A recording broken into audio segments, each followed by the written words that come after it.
المصطفى بلغ مقاصدنا واغفر لنا ما مضى وسع الكرم بردد بين روايتها ويردد بالقلب النجوم فلا تنم بمعازك الشهوة إن ترى من قوي شهوة النهيم ونصرها فيعتبر الشمس على حب الرداء وإن تكره ينفضي بفصل هواها وأجل أن تولي وإن الهوى متى ولا يسمع أو يحصي من ورائها ويغفر عمل سائمة وإن هي سنة مرعى فلا تسمي كم حسنات لجت للمرء قاتلة من حيث لم يد أن السم في الكسل وشد الشائس من جوع ومن شباب فرب مخمسة شر من الفقم واستبرق الدمع من عين قدير طلعت من المحارم وشقية الندم وخلف النفس والشيطان وعصيم وإنما مهلك النصر فالتريم ولا تطيع منهما خصما ولا حكما فأنت تعرف غير الخصم والحكم أستغفر الله من قول بلا عمل لقد نسبت به نسب الهدي أمي أمرت قال خير لك ما تمرت به وما صبرت فما قول لك أستغفر ولا تزودت قبل الموت نافلة ولا مصلي سوى قلبي ولا أسم ولا يصلي وسلم دائما أبدا على حبيبك خير خلق كلهم يا ربي بالمصطفى بلغ مقاصدنا واغفر لنا ما مضى وسع الكرم جعلت سنة من أحيا الظلام إلى أن اشتقت قدمه ضرا من ورق وشد من سغر أشاه وطوت الرجال كسر مطرف الأدب وجمل شم من ذهب النفي غار أيام الشمم ولو كان له فيها ضرورة إلى ضرورة لا تعلو على العز وكيف تدعو إلى الدنيا ضرورة الله لم ترى لدنيا من العدم محمد سيد الكونين والثقلين والفريقين من غرب ومن عجم نبينا أميرنا فلا أبر في قول لا منه ولا نعم هو الحبيب الذي ترجى شفاعته لكل حول من العوالم وغتها من إلى الله فالمستمسكون به مستمسكون منفسكون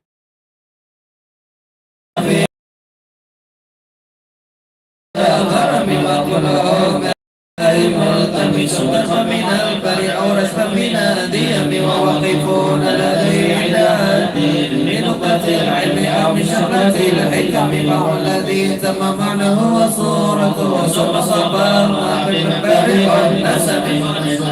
الشريك في المحاسن فجوهر الحسن في الغير منقسم تعالى النصر في الأديم وقم بما شئت وتفي وتكن وانسب إلى ذاته ما شئت من شرف وانسب إلى قدره ما شئت من عزم فإن فضل رسول الله ليس له هدف يقرب عنه نجم بفمل نسب قدره آيته عظم ويسمر حين يتدرس لمن لم ينتحل بمتع العقول حرصا علينا فلم نتب ولم نيب عي الورى فضمنه فليس يخلي القبر والبعد منه غير منفصل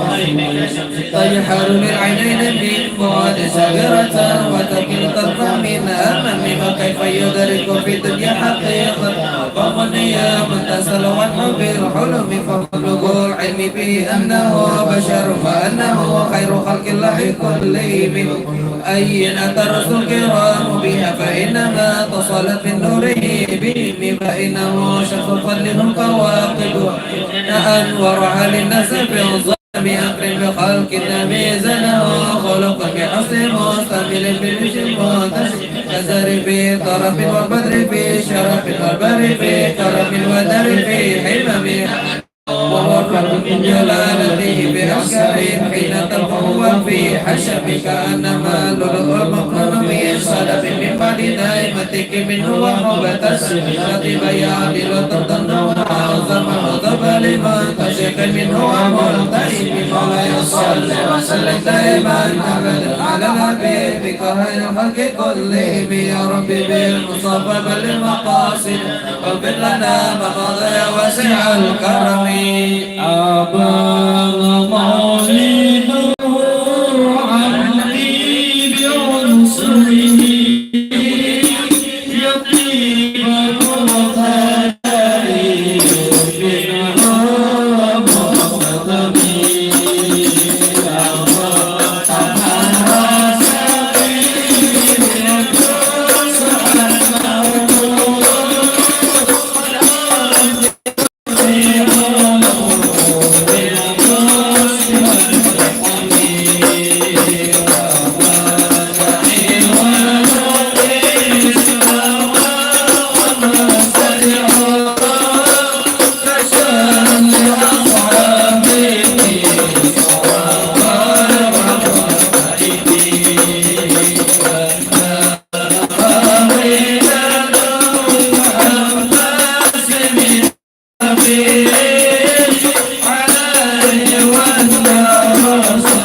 جاءت لدعوته